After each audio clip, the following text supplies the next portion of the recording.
All right, everybody. This is going to be part one of assessment of adults and school-age children. We've already talked about some of this, at least in class, so this is just going to be kind of a quick overview here of what we're talking about. So the assessment objectives, and a lot of this information comes from the Yairi and Seery text of 2011. We want to establish rapport. We want to obtain history information, describe the speech of the client, and identify any other speech, language, educational differences that we can. We want to try to understand the client's environment. We want to identify variables that impact the client's speech and see how variable is the client's speech. We want to understand the impact of stuttering on the client's life, provide information, and recommend a plan of action. So there's a lot to do during an assessment.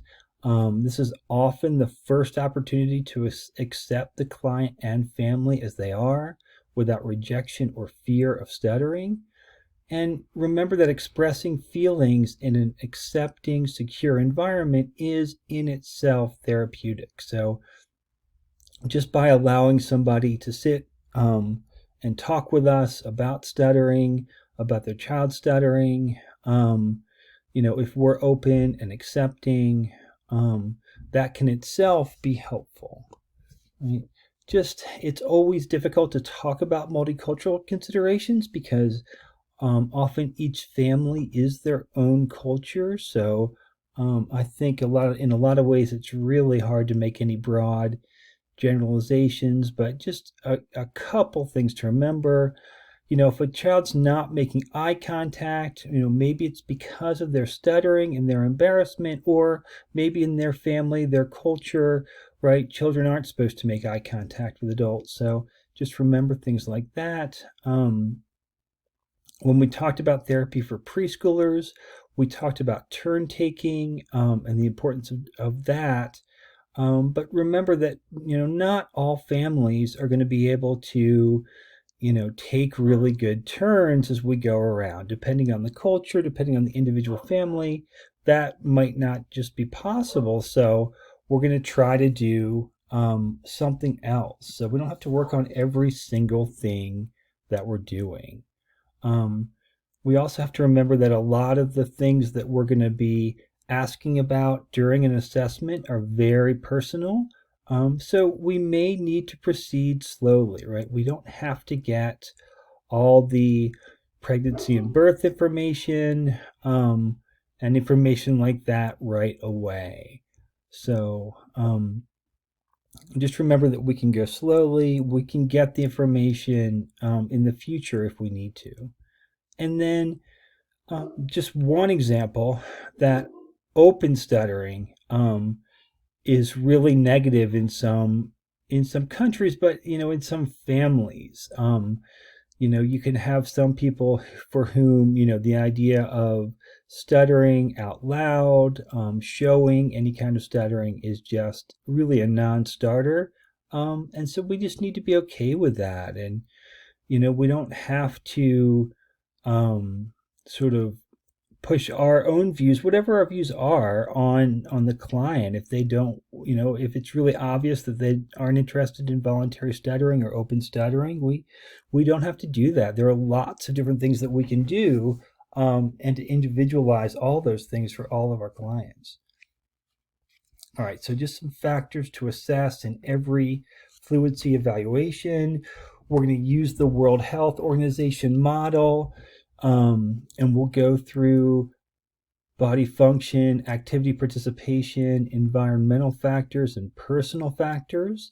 And a lot of this information comes from the work of Yaris and Kweasel. So body function, physiological and psychological functions of the body. So when we're talking about stuttering, right, this is going to be fluency of speech, rhythm of speech, speed of speech, and then also any any previously diagnosed or currently diagnosed psychological conditions such as depression, anxiety, anything like that would also fall under the body function area. Activity and participation encompasses an individual's performance and capacity in various life areas. So, are they participating in speaking, in conversations, in discussions, in forming relationships, in interacting according to social rules? Are they engaging in the education to the extent that they would like to their work and employment to the extent that they would like to, and in their community, and in social areas, again, are they engaging and participating to the level at which they would like to, whether or not they stutter, and how much does their stuttering or feelings about stuttering appear to be holding them back in any of those areas. Environmental factors are going to be the external influences on functioning and disability. This can be support and relationships. Professionals, teachers, SLPs, special education teachers, all kinds of things. Attitudes of society and individuals, communication services, educational services, support organizations, whether it's a stuttering organization or something else, any kind of counseling or outside therapy they're getting, all of that would fall under environmental factors here. Lastly, we've got personal factors, and these are the factors that influence a person's experience of health, and these are many, many things. First, we have the idea of sort of, who that person is and who society views that person to be based on their gender, their race, their age, their religion, their fitness level, their lifestyle, habits, upbringing, past education, past experiences, right? All of that is going to influence their health, their stuttering, their engagement and participation with others around them. And then particularly in stuttering, we're going to also add the ABCs of stuttering, the affective, behavioral, and cognitive aspects of stuttering, right? So the affective parts are the feelings of embarrassment, fear, anxiety, shame, hope, acceptance, and optimism. The behavioral aspects are going to be the physical tension and struggle, escape and avoidance behaviors, among others. And the cognitive factors can be beliefs about stuttering and self. So what's the person's self-evaluation, their self-esteem, their confidence, their beliefs about what people who stutter can do, right? All of that is going to fall under personal factors, and that's a lot, right? So the feelings and attitudes and behaviors of stuttering will all fall here.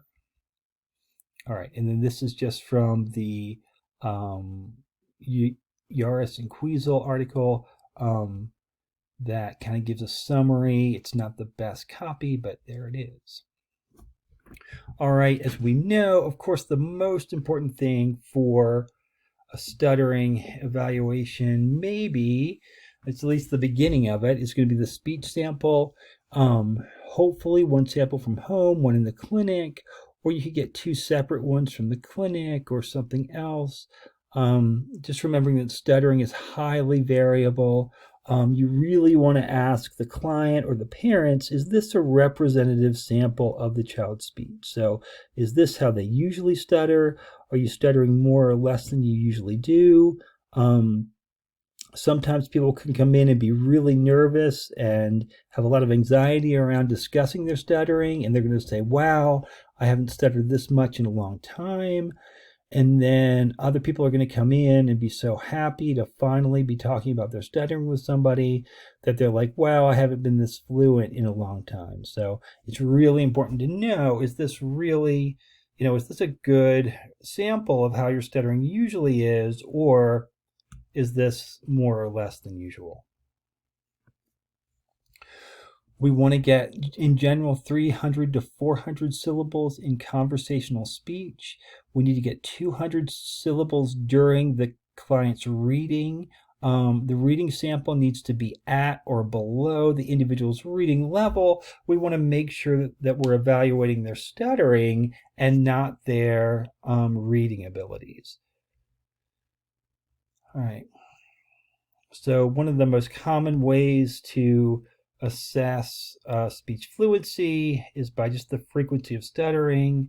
It's going to be highly correlated with severity, meaning that people who have a lot of stuttering moments are going to be, often will fall under severe in stuttering, and people that don't have a lot of stuttering moments are going to often fall under the mild category. That certainly is not always true, but on average it probably is.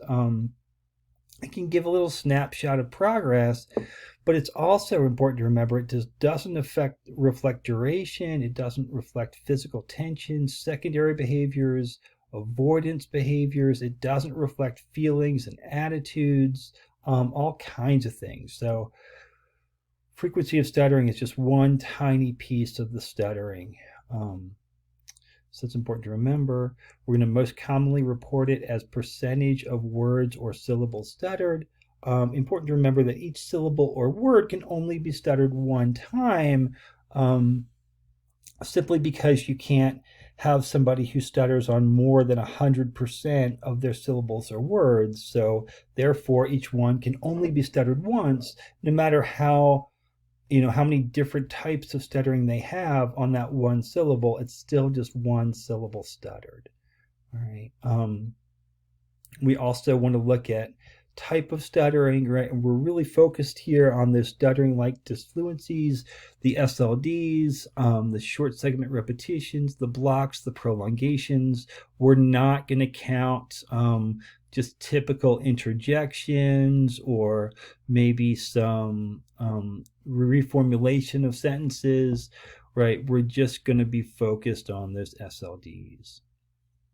And here are those other disfluencies: multisyllable word repetitions, phrase repetitions, interjections, revisions, right? We're not going to count these as stuttering, although we might take note of them if we have a lot of interjections, let's say, or if there's a lot of revisions going on, or there's, some odd sort of language phrasing, right? Is this because of stuttering?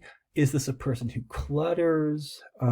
Does this person have a language disorder? Right? We need to make note of any excessive quote unquote typical disfluencies.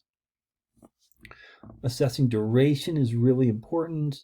We're going to do it by taking the average duration of the 3 longest moments of stuttering, and then last, looking at secondary behaviors, sometimes called concomitant behaviors, associated behaviors, accessory behaviors. These can be very important in assessment. So, right, maybe the person doesn't have, a lot of moments of stuttering frequency-wise, but when they do, they have, a big head jerk, they close their eyes, they, turn away from the speaker, right? All of these are going to be, can come with some kind of a social penalty. And so it's important to take these secondary behaviors into account as well. The most common way that people assess severity from the speech standpoint, from the body function standpoint, is going to be the SSI-4, the Stuttering Severity Instrument from Riley. And the total score is based on the 3 things I just talked about. It's frequency, and there's the SSI-4 right there. It's duration, it is the physical concomitants, right? SSI-4 also includes a naturalness rating scale that you can use if you want to, but it's not part of the main scoring of the test. I think last thing we're going to talk about in this section is going to be assessing speech rate. Sometimes you'll read that speaking rate often reflects severity of stuttering, but I'm not so sure about that. The average of how many syllables per minute an adult produces in conversation is anywhere from 162 to 230 syllables per minute. That's a really, really wide range. So you can have people that have a lot of stuttering, but so that takes up a lot of time. But then to make up for that time, they talk quickly um, within those moments. And so they end up with an average speech rate. So, you know, usually I'm not going to assess speech rate unless, someone talks, especially slowly or especially quickly. Um, Last thing, and just along with this, when we do assess speech rate, we're going to count only the words the person would have said if they had not stuttered. So if it's well, my name is Peter, right? They only get credit for that my name is Peter while the clock is running.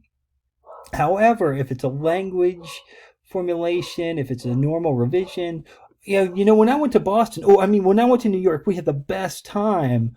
All right, if that's not stuttering and it's just a normal, typical revision, we're not gonna worry about that. And so they're gonna get credit for all of those words spoken during that period of time. All right, and we're going to stop here with part one, and we'll start doing part two soon.